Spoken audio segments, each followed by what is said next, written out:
جوانای عزیز، زناتان حقارت نکنید. خودی حقارت گناهی کبیر است، خصوصا برای همسر که وای مادری فرزندی توست، وای پاسبان خانه توست، وای محافظت کننده ناموسی توست، وای مونس شبهای تاری توست.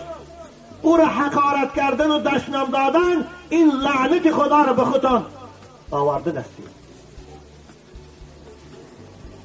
قرآن هیچگاه به ما اجازه نمیدهد که ما همسرامان حقارت کنیم. بعضی جوانا رو میشنوم از شکایت خواهرای اسلامی که مکتوب به ما هر جمعه روا میکنن، شوهر میگه من خواهرت فلان کنم، مادرت فلان کنم.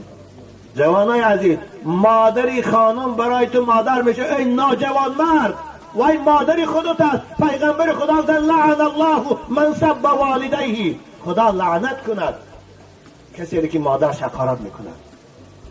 مگر خوشدامن سزاوار است که او را فلان کنم گویی؟ مگر خواهر زن قیسنگوز سزاوار است که وی فلان کنم گویی؟ لعنتی وی خواهر میشد برای تو و این نکاحش برای تو حرام است مادامی که این در نکاح توست. چی تو شرم نداشته خواهر و مادری خود حقارت میکنی؟ خوب بسیار غزه بود بیاد خوش حقارت کن. آخیر بسیار غزه بود نبیا یا روی مالسی که دستش یک زن، این است اسلام به تو اجازت میده. اما هیچگاه حقارت کردن پدر و مادری زنه، خواهر زنه یا خیش و تبار زنه برای ما اجازت نمیده. این ما از کی یاد گرفتیم؟ جوانای عزیز، مگر پیغمبر ما به ما هم تو تعلیم داد؟ مگر اسلام برای ما هم تو تعلیم داد؟ مگر قرآن برای ما هم تو تعلیم داد؟ نه.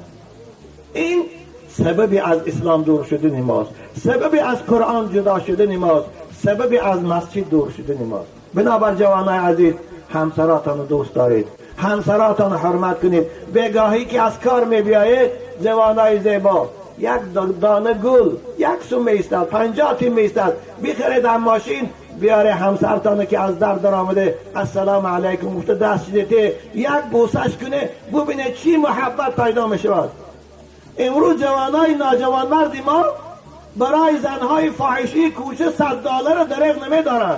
اما یک فاحشه اگر بسنش تبسم کنه میره ماشین من میکنه پیش گل فروش 50 خیل گل میخراش. اما برای همسری خودش که مادری فرزند داشت یک گل دریغ